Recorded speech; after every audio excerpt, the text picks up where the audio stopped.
Hi everyone, welcome to my channel. Happy to see you again. Today I want to talk about having a multilingual home. As I've mentioned in my first video, I think, we are a multilingual home. So I myself speak 4 languages, my husband speaks 3. So we wanted, well, I mostly wanted to have the kids speaking at least 2 of them. For some reason, because when I met my husband we were already in a English speaking environment, we tend to speak English to each other. Even though we speak French and Creole, that are the original languages of Haiti, I wanted my kids to speak at least French and English. So since my daughter was born, my first daughter, I decided that I would speak to her in French, whether or not she understood. So I did that, and surprise, I was losing my French. I didn't even notice that. In my head, I spoke French perfectly.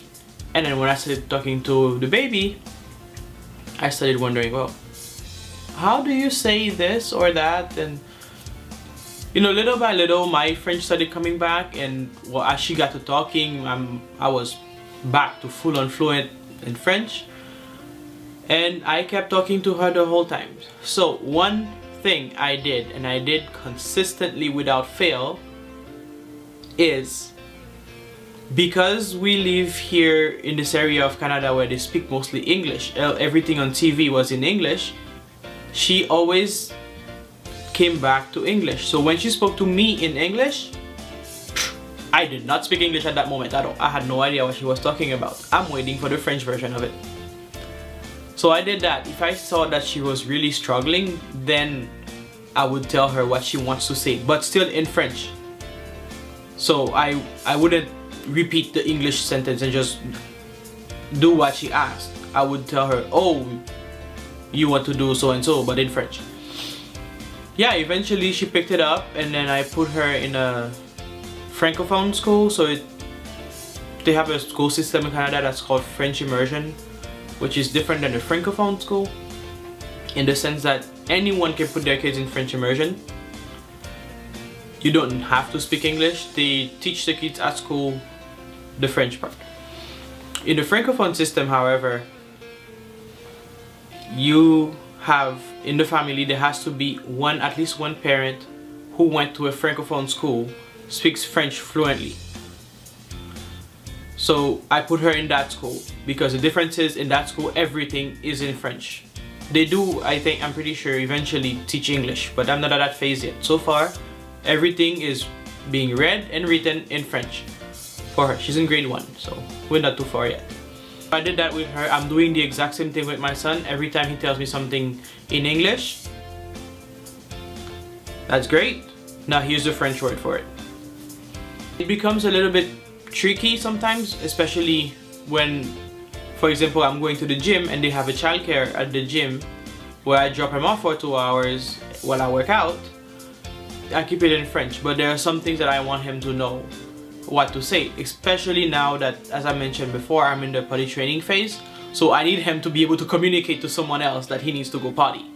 So I use the word potty a lot, even if I speak the rest of the thing in French, but I use the word potty a lot with him so he knows if he goes somewhere he says potty, they're gonna know to bring him to a bathroom. That's what I'm doing with him. But other than that, he comes to me, he shows me a car and like, yeah, great, what's it? And he says both of them.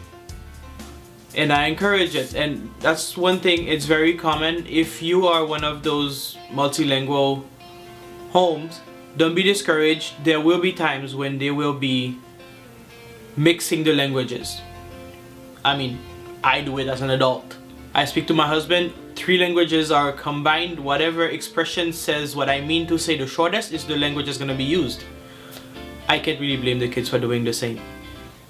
The word they remember, whatever they want to say, that's what's gonna come up first. My job, I will repeat it to them in French because I want them to learn French also. You know, whatever the second language you speak at home is. You know, it's great. It's a great asset to have, especially nowadays in this world, the more things you have in your resume, the better. So keep going that way. I wish you all the best in that area. I hope you can keep going with the consistency. It's so worth it at the end. I mean, my daughter comes to me now and tells me that she prefers French over English. Can you believe it? She lives in the city where it's mostly English. So, totally worth it. When we go visit our family, she's not gonna be out of the loop and not knowing what's happening. She's gonna fit right in. So, thank you very much for watching. I hope to see you soon. Leave me some comments. If you enjoyed this video, hit the like button, give me a thumbs up, subscribe to the family. Would love to see you again, and take care of yourself. Bye for now.